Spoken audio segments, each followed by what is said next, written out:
정의와 정의의 아버지인 정충은 조조와 오래전부터 친구 사이였는데 아직 나라가 안정되지 않았을 시기에 정충은 조조에게 편지를 보내 그대는 항상 국가를 바로잡을 뜻을 가지고 있다고 했는데 바로 지금이 그 시기인 것 같소. 라는 조언을 합니다. 당신은 헌제가 장안에서 도망쳐 폐허가 된 낙양에 머무르고 있었기에 조조는 정충의 편지를 받자마자 천자를 영접하기 위한 계획을 진행시켰고 마침내 허도의 도읍을 세우게 됩니다.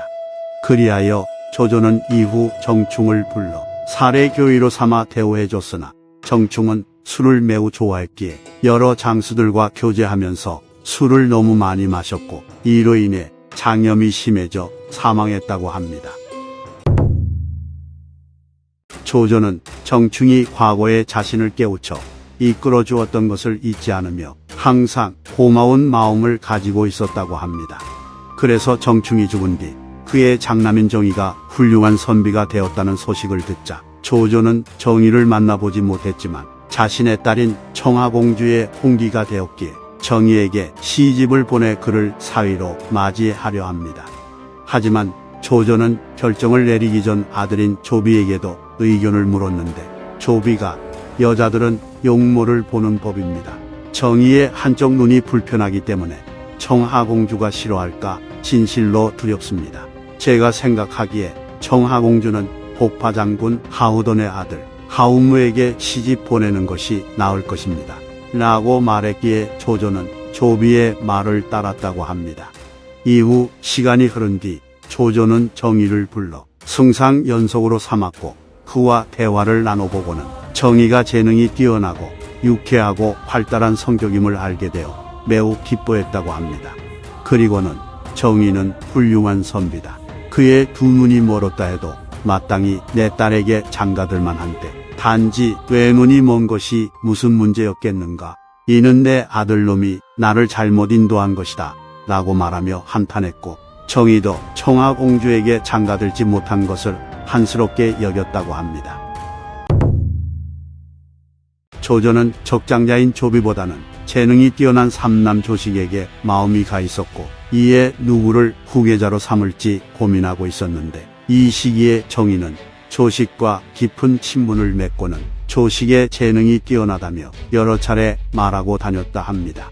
그리고 정의의 동생인 정의는 어려서 재능이 있고 용모가 단정했으며 박학다식하였기에 점차 진급하여 황문신랑이 되었고 정의도 형인 정의처럼 조식을 지지했다고 합니다.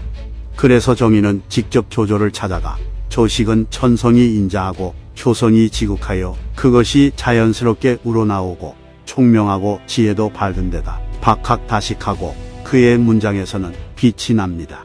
지금 천하에 뛰어난 재능을 가진 자들과 군자들은 나이를 막론하고 다 조식을 따르고 그와 교제하기를 원하고 그를 위해선 죽음이라도 불사하고자 합니다. 이는 실로 하늘이 위나라를 위해 큰 복을 내려준 것이고 위나라가 영원 무궁토록 이어질 조짐을 보이는 것입니다. 라고 조용히 말합니다. 그러자 조조는 조식은 내가 아끼는 자식이다. 내가 어찌 경의 말을 들어서 그것을 알았겠는가. 나는 조식을 후계자로 삼으려 하니 그대는 어떻게 생각하는가. 라고 반문했고 이에 정의가 명공께서는 명철하시고 용인술이 뛰어나십니다. 지금 바로 명을 내리시어 영원히 평안할 계책을 공개하신다면 위로는 천명에 응하고 아래로는 인심에 따른다고 할 수 있을 것이고 잠깐 사이에 결정한 일로 만세토록 보존하실 수 있을 것입니다. 저 정의는 도끼에 목이 잘리는 한이 있더라도 감히 이 말씀을 드리지 않을 수 없습니다. 라고 대답하니 조조는 그의 말을 깊이 새겨들었다고 합니다. 정의와 정의 형제의 분투에도 불구하고 많은 대신들이 조조에게 안정성과 정통성을 들어 조비를 지지하는 발언을 하였기에 조조는 쉽사리 결단을 내리지 못합니다. 그러던 중 조식이 수레를 타고 천자만이 다닐 수 있는 길을 지나가는 만행을 저질러 조조의 분노를 사게 되었고 결국 조비가 태자에 책봉되어 조조의 후계자가 되어버리니 정의와 정의의 앞날이 좋지 않을 거라는 건 불보듯 뻔했습니다. 실제로 조비는 태자가 되자마자 정의를 처벌하려 하였고 그를 좌천시킨 다음에 자살하게 만들려 했지만 정의는 자살하지 않고 조비와 친한 하우상을 찾아가 머리를 조아리며 도와달라고 요청합니다. 이에 하우상은 조비를 찾아가 울면서 정의를 살려달라고 했지만 조비는 거절했다고 합니다. 그리고 조비는 왕위에 오른 뒤 정의가 일처리를 잘못했다는 것을 빌미로 삼아 옥에 가두고 죽였으며 정의를 포함한 정씨 일족의 남자들도 모조리 죽여버렸다고 합니다. 후계자 선정 문제와 관련해서 모계는 조조에게 조비를 지지하는 발언을 하였는데 이후 어떤 사람에게 모함을 받아 분노한 조조에 의해 감옥에 갇히게 됩니다. 그런데 위소에 따르면 이때 모계를 모함한 주체가 정의였다고 하며 정의는 자주 조조에게 모계의 단점을 말했다고 합니다.